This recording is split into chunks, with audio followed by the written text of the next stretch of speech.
Thank you, Mike. Yeah, it's Nick Parkyn. I just wanted to say good morning, good afternoon, or good evening, depending where you are in the world. And as Mike said, I'm here to talk about using computers in marine surveying. So the topics we're going to cover in this presentation really, the first thing is kind of the innovative uses of computers in marine surveying. What I'm going to focus on here really is marine surveyors, a mobile workforce, and really how computers and advances in computing technology and mobile technology actually enable that aspect of the business and being a mobile workforce. I'll also talk a little bit about artificial intelligence and machine learning. I was recently at presenting at a conference for Society of Naval Architects and Marine Engineers in the US, and the ABS, the American Bureau of Shipping, were presenting a paper on their work on artificial intelligence and machine learning. And I'll talk a little bit about that. It's a new area and could be of great interest and emerging interest to marine surveyors. Then I'll talk about data privacy, and this encompasses, of course, GDPR. And I'll talk very practically about it and its application with respect to marine surveyors and their businesses. Then we'll have, in the last 5 minutes, we'll take questions. I'd prefer to take questions right at the end, and I'll leave some time for that. So, of course, just the normal kind of disclaimers. I have no relationship with any vendors or anything like that, and just the normal discourse. So what we said here is that we will talk about marine surveyors and mobile workforce. So, as we all know, marine surveying requires travel to carry out services at locations where craft are laid up and things like that.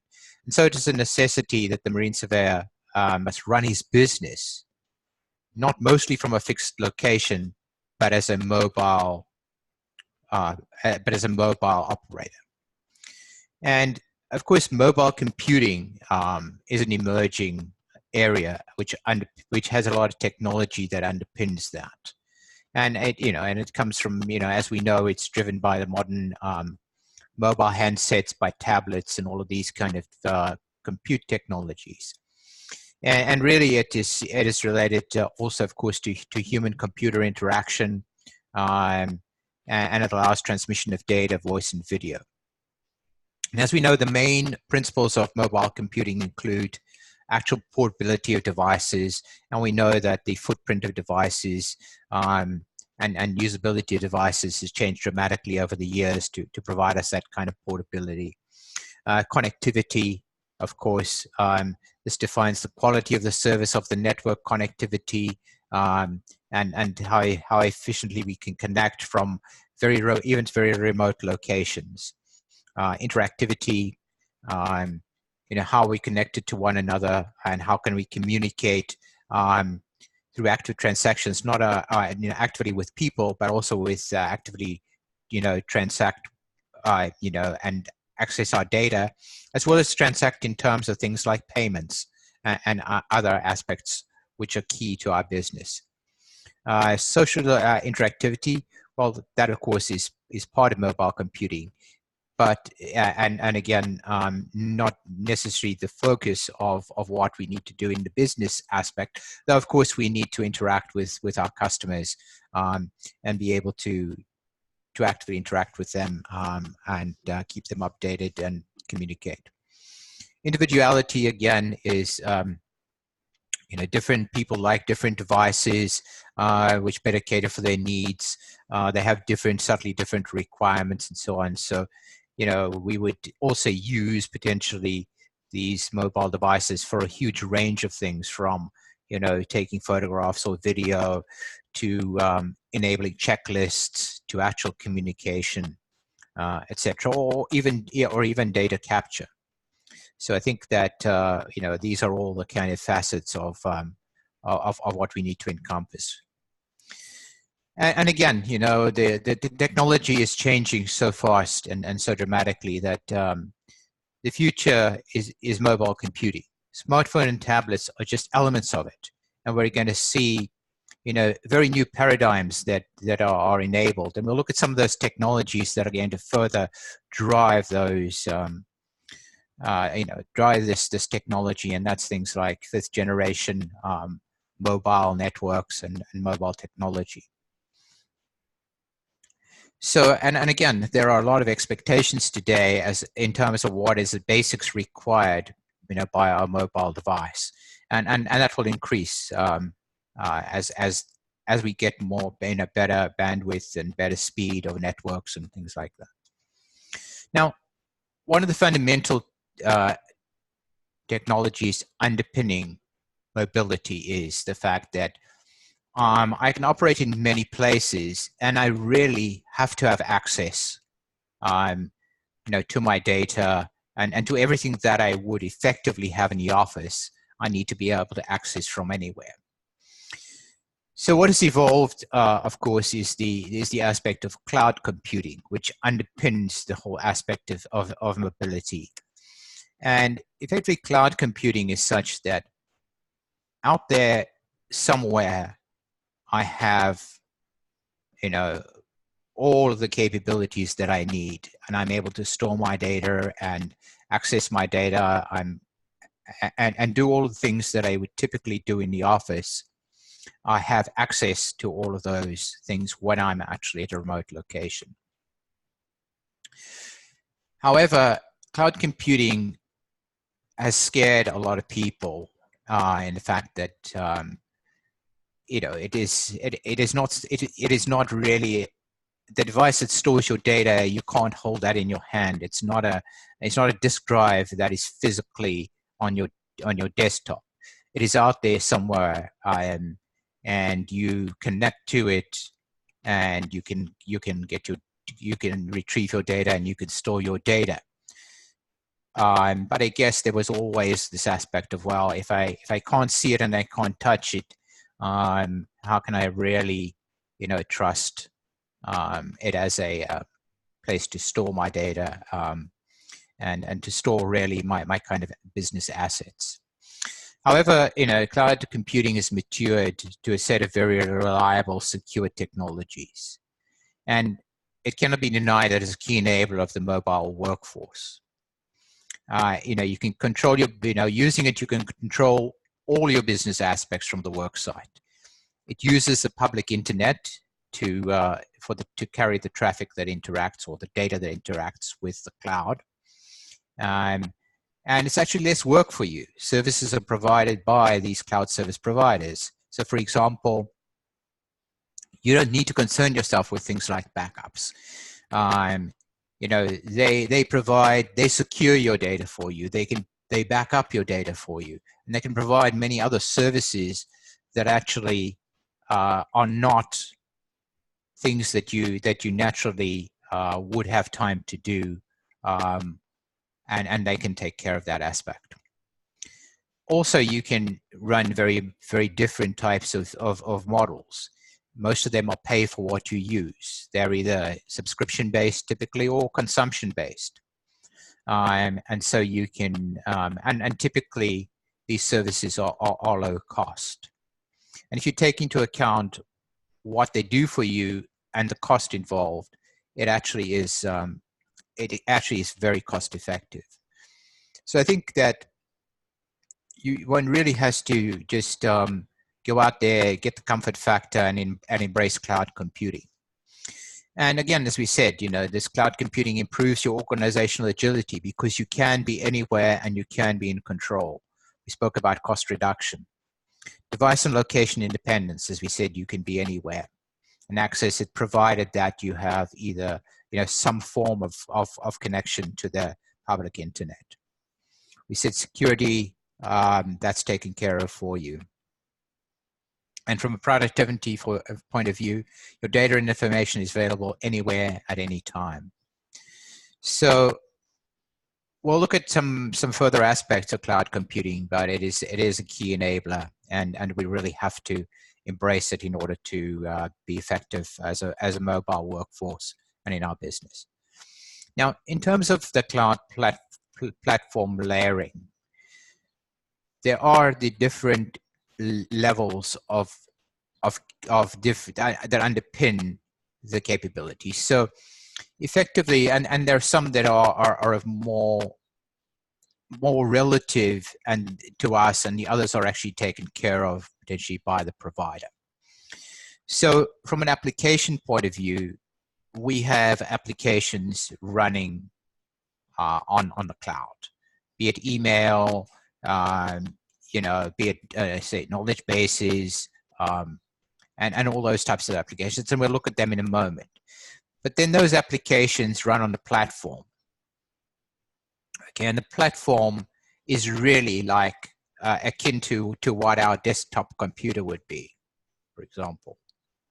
And then, of course, that platform is the operating system and all of those things required to run these applications.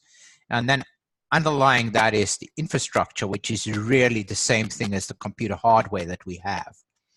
Now, all of these layers are actually provided by cloud providers. The ones that are the ones that you interact with when you have cloud and use cloud is really the application layer, and we typically call that software as a service, because we purchase a subscription service, for example, to Microsoft Office 365. That is, and Microsoft Office 365 is being provided to us by Microsoft as software as a service. And that presents us with obviously the applications, Word, Excel, spreadsheet, mail, email, etc. And hence we interact really with this top layer. The other layers, as we said, exist, but they're taken care of actually by the cloud provider themselves. Now, as we said, software as a service model, allows the user to gain access to application software. And as we said, for example, this is email, documents through, things like Microsoft Word, for example, spreadsheets, presentations, calendars, contacts, notes, instant messaging and video conferencing, collaboration sites, in other words, things like websites and things of that nature, wikis, and of course, online storage and other specialized application software services like payments. And we'll look at payments in a little more detail, touch on that in a number of areas in this presentation. Now, as we said, the cloud providers manage the infrastructure and platform that runs the applications. And software as a service is also sometimes referred to as on-demand, and is usually priced on a pay-per-use or based on a subscription for block usage. And then again, in the software as a service model, the cloud providers install, operate the application software in the cloud, and effectively we just access the software from what we call our cloud clients, which are the devices that we have, like tablets or mobile phones or smartphones, for example. And so we said that the cloud users, which are ourselves, do not manage the cloud infrastructure or platform where the application runs. And we said this eliminates the need to install and run the applications on the cloud user's own computers, which simplifies maintenance and support. And as we indicated, things like backup are done, security is provided, and therefore also security for, of course, the data that we store there is provided. And as we said, a typical cloud software as a service application layer offering would be, for example, from Microsoft, you would get something like Office 365.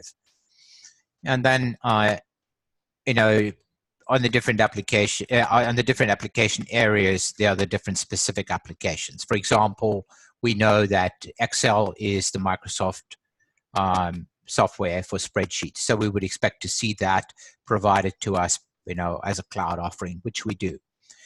And then, of course, here, remember, the different cloud providers have their own, applications that fit into these categories. So here we can see the ones that we have as, from Microsoft under Office 365.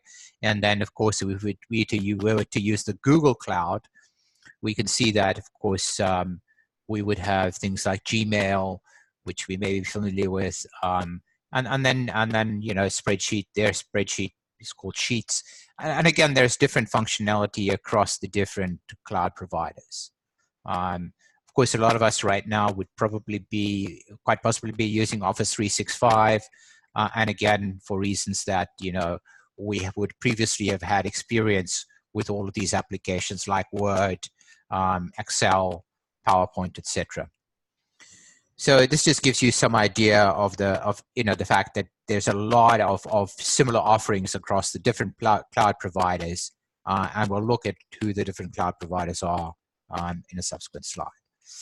Now, the other aspect that, of course, is very important to us is the whole thing around mobile payment solutions. Now, there's been, of course, as we know, there's been a lot of technology advancement around this in the way that we can pay for things, and also, therefore, the way that actually business owners in the field can actually take payments as well. And of course, we know that there is, of course, in the field, there are ways to take now for individuals to take card-based payments, which are very cheap and very easy, contactless payments as well, using PayWave, Apple Pay, and the Google options. And payments actually is something that we'll look at in a couple of different ways throughout this presentation, and is essentially one of the important aspects of giving our customers the experience of being able to have some flexibility in the way that they actually pay. In terms of payment platforms, there are many payment platform vendors out there. Probably the one we would be most familiar with is PayPal. With PayPal, you can accept payments online. You can take in-person payments. You can charge by invoice. And again, if we look at the rich offering which is in terms of the actual different types of card readers that we can attach to our mobile devices, which we can get through PayPal in order to actually transact and take payments from our customers. Advances in mobile technology, and this is where, of course, there's huge advancement happening all the time, driven by further enabling the customer, or let's say the user experience. And again, actual providers are providing data and stuff at closer to the edge for better performance. Again, there's a lot of collection around analysis and stuff like that in terms of the customer experience with respect to where we're actually going to websites or e-stores and things like that. And all of these things enable really the provision of new innovative services. Cloud computing, as we said, a key enabler. And again, all of these things enable the mobile worker to provide the required customer experience. They will help with that. And so the technology drives that. Now, one of the most significant advances is in mobile communication. And right now, we're at a point where mobile providers are actually introducing what they call 5G. Now, don't confuse this with your Wi-Fi, which says 5G. If your Wi-Fi network says 5G, that means it's the frequency at which it operates, which is 5 gigahertz. This is actually 5G here with mobile communications, means the 5th generation mobile.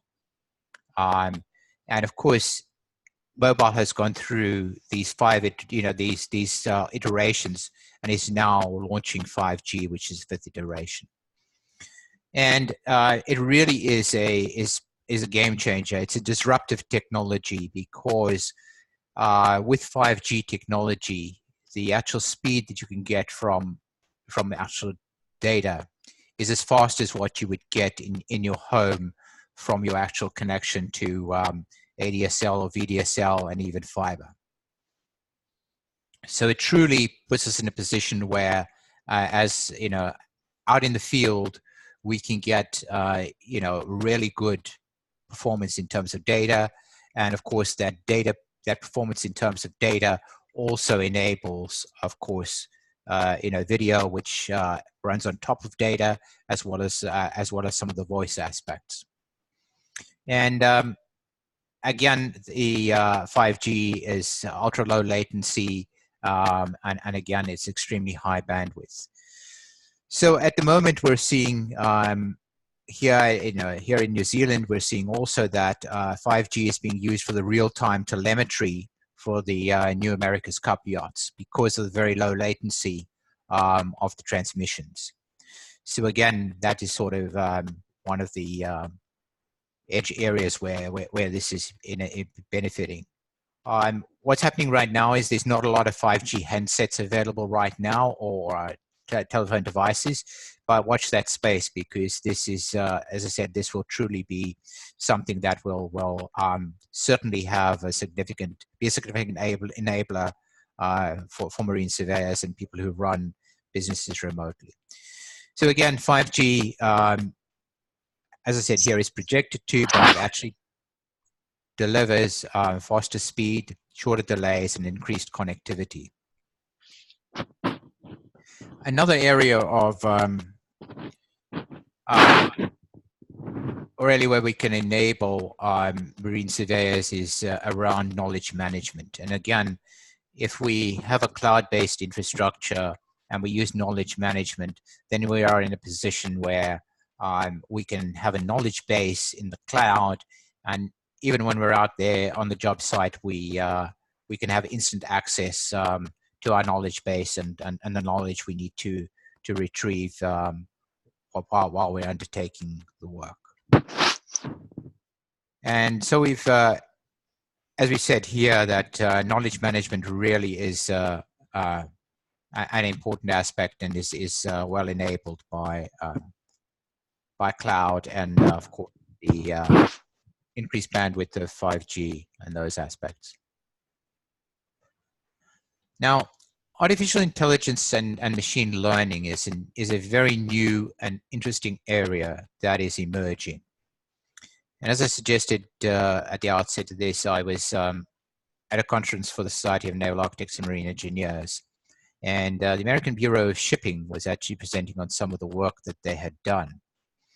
And they had actually, what they do is they had actually, with machine learning, is that through actual training, in other words, if you show the application or the machine learning engine enough examples, it is then able to find and detect similar examples and highlight them.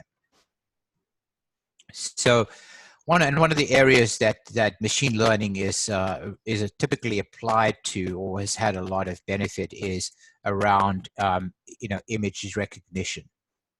And so what the ABS had done is they did a joint project with Google Cloud and SoftServe to demonstrate how this artificial intelligence-based image recognition tool could be used for actually doing inspections of coatings and corrosion, etc. Now, I've indicated there the website. It's a really nice website to take a look at their work. As I said, this is an emerging technology. It's very exciting. Is this going to mean that in certain areas this would replace marine surveyors? Absolutely not.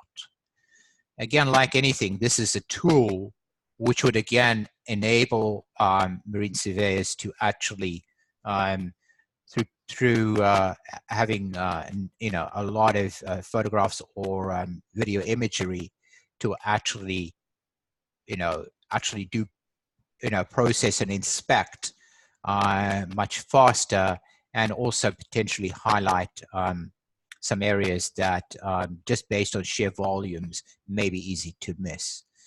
And of course, this this image recognition has also been used to great advantage in the medical industry for actually assessing scans and X-rays, and can actually detect certain anomalies which may not necessarily have been that obvious.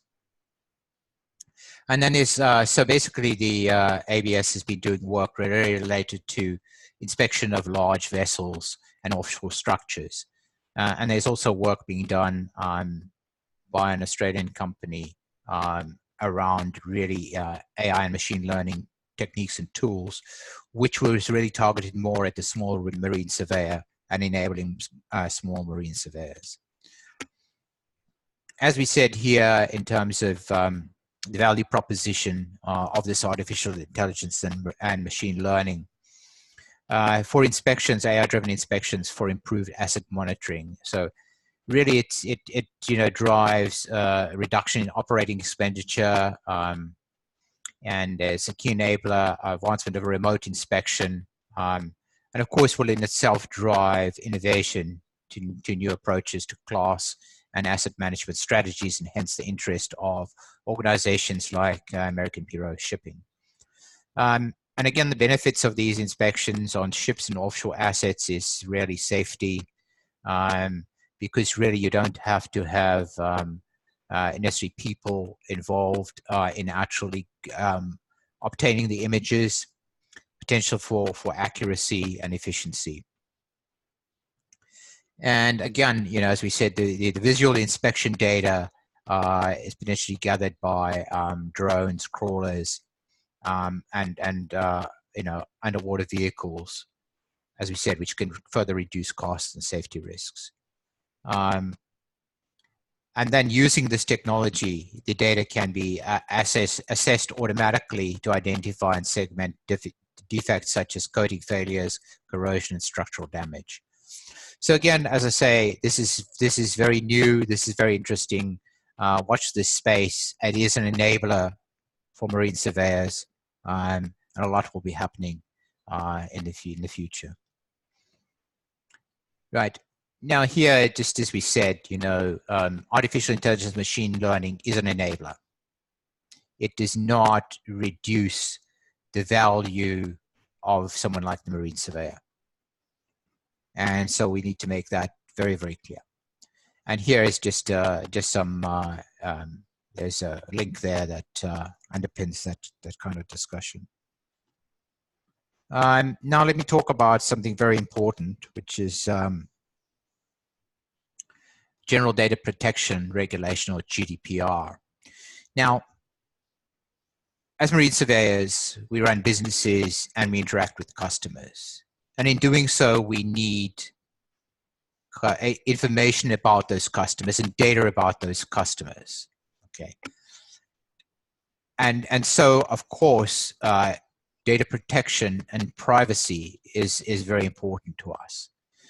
So effectively, I just wanted to put this up. I am effectively not a legal person. My area is, of course, marine surveying as well as information technology, and so I really what I'm presenting here comes from those angles.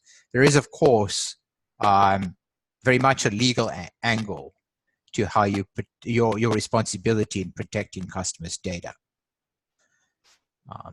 So, as we said, we collect and store customers' data, and therefore we need to be aware of the requirements that apply to data privacy as defined by the General Data Protection Regulation, GDPR. And in May of 2018, it became enforceable, and it protects the privacy rights of people in Europe, regardless of where their data is stored and collected. And so there's it's an act of parliament, and it applies to the EU's GDPR standards. Now, GDPR, once it was actually became, an act of parliament in the UK and became very prevalent in Europe, it kind of also influenced the rest of the world. And it became really like a de facto standard for privacy around the world.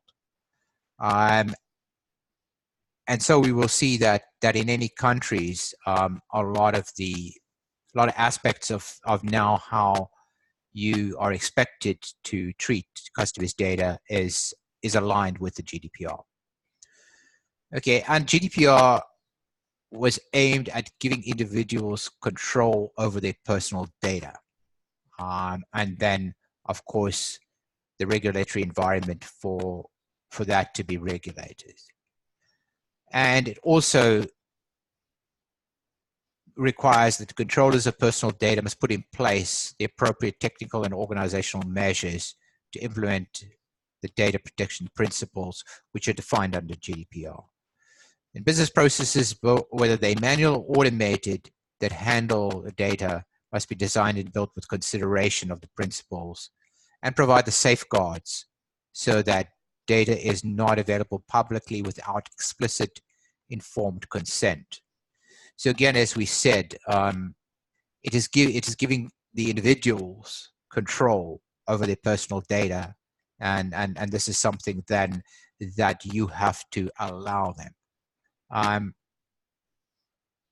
It must also ensure that the personal data cannot be used to identify a subject without additional information which is stored separately. So that is, as we said, an important aspect as well. And again, personal data, and no personal data must be processed unless done on a lawful basis specified by the regulation, or unless you have received an unambiguous and individualized affirmation of consent from the data subject that you can utilize their data in some other way. And you need to clearly disclose any data collection and declare the way that you're using this data. And you also need to allow the customer the ability to provide their preferences and then also opt out at any point in time if they change their mind about what their preferences are or what they have allowed you to do. And so we say they have the right to revoke their consent at any time. Now, again, this is to actually enable this through all of your manual and automated processes is not necessarily that simple. However, what we'll do here is look at how you can, the things you can do to actually try to simplify that as much as possible and simplify the amount of work that you need to do. Again, you need to be aware of the legislation. This will affect virtually everyone. So you really need to start thinking about it sooner rather than later. And data security and privacy professionals need to assess their environments and understand what they're doing, and we'll look at that aspect, and potentially, engage someone else to assist them in doing that. GDPR is complex. It encompasses 11 chapters, 99 articles, looks at data subject rights, differences in controller and processor responsibilities, how you need to be able to report things, how you work with the data protection authorities, and enforcement actions. Now, one of the most prominent ways for establishing lawfulness is that there needs to be an explicit and clear consent, which is critical, and is defined as either freely given, specified, informed, explicit, and indication of the wishes is either by statement or by clear affirmative action. So you will see, for example, you need to actually define on your website how you intend to use customers' data, and also potentially give them the ability to indicate their preferences and give their consent if you are going to store their data, and use for and indicate whatever purposes you're going to do. So explicit consent is required. So you can't just have some some fine print, and then because they went to the because they went to your website and then went on to the next web page, you can say, well, you had implicit consent. Under GDPR, that's not acceptable. So you really need a checkbox that says, you know, I understand that my data will be used for the purposes of my engagement with, you know, you as a marine surveyor, et cetera, et cetera. And then you physically have to get a checkbox. So again, just think about this kind of thing clearly, and you know, everything needs to be in plain English, not in fine print. And as you said, consent must be clear. Now, under GDPR, there is a definition called the data subject.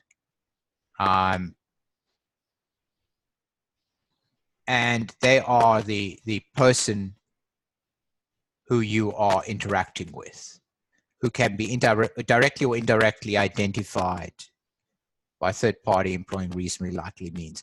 And so you get these, you get the data subject, then you get the definition of personal data. So is any data related to the data subject? So data subject is the person, personal data is any data related to the person. Personal data is any information that relates to an identified or identifiable living individual. It is not applicable to dead people or legal entities, which again is, you know, obviously, you know, is important in terms of the overall definition of GDPR. Some basic things to consider. Now, you can approach this in a way where you keep it simple. And by keeping it simple, you have the least possible exposure, and you have the least possible work that you need to do. So effectively, when you interact with one of your customers for a particular survey or other piece of work, you really request only that customer data that is required for that particular journey or engagement. Okay, and effectively, you need to be able to actually get rid of that data once at a reasonable time after which the interaction has completed. Now, of course, you would still retain the report that you created for your customer, for example, but you know, holding customers' names and addresses in a spreadsheet or a separate file potentially is not what you would be wanting to do. You would, of course, have that information in the report, but the report is really the piece of work that underpins what you did for the customer and has details of the customer. So that is still legitimate, and for legal reasons, you have to keep those things. So you would.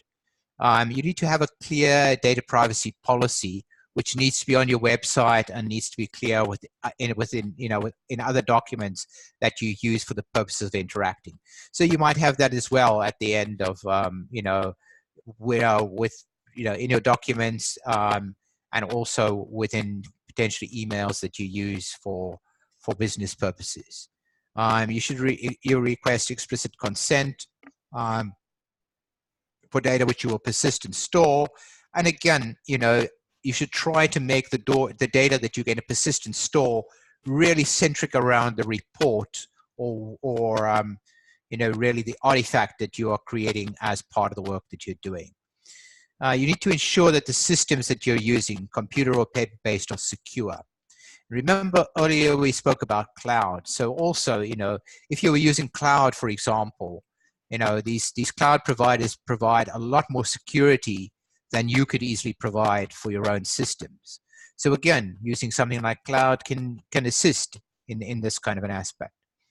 Do not share your data with other parties, or if you must, then make it clear to your customers, the data subjects.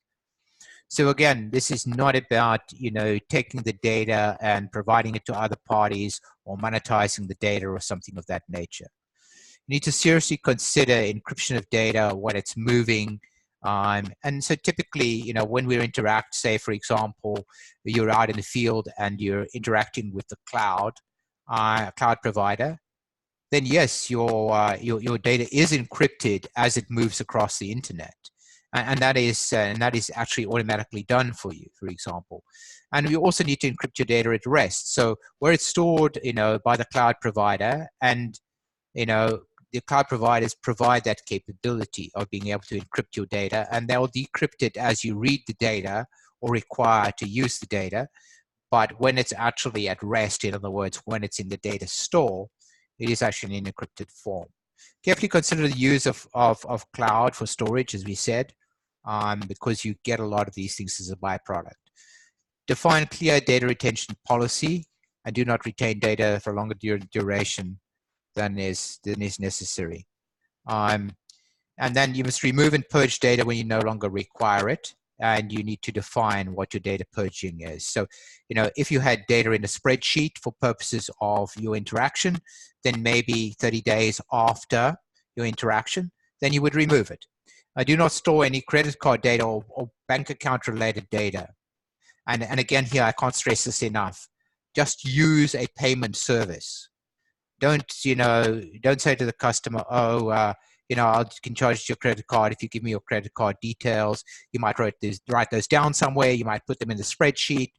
Don't do that. Just go with PayPal or one of the other providers. Yes, you may pay a certain percentage for your transactions, but at the end of the day, as we said, this is all about simplifying and therefore, simplifying your exposure underneath that.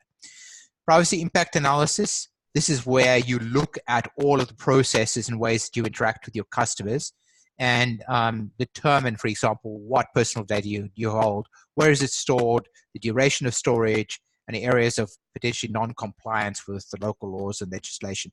And you go through that, and there is a checklist that you can fill out. And if you approach it in a systematic way, it's relatively easy to do. And as we said, just set yourself up for simplicity. Privacy impact analysis. You have to take care of this. There are templates in the guide, handy guide, what a marine surveyor needs to know about using computers in marine surveying. And again, if you use that, you can essentially start looking at things like that. So that's kind of all from me. I know a lot of things I touched on. A lot of these things are important and are of great interest. So if there's a few questions, I can take them right now. But anyway, I can otherwise be contacted with respect to questions. Nick, thank you ever so much for your depth of knowledge. Not only a competent marine surveyor, but a competent IT guru and GDPR specialist. I do know from the work that IMS has done with GDPR over the last couple of years, you're right to say it's really complicated. That's not to say that a marine surveyor needs to overcomplicate it, I think, but it is just good housekeeping, really, and making sure your customers know what you're going to do with the data. So does anyone have any questions for Nick, please? If you would like to make a question to Nick, then just unmute your microphone.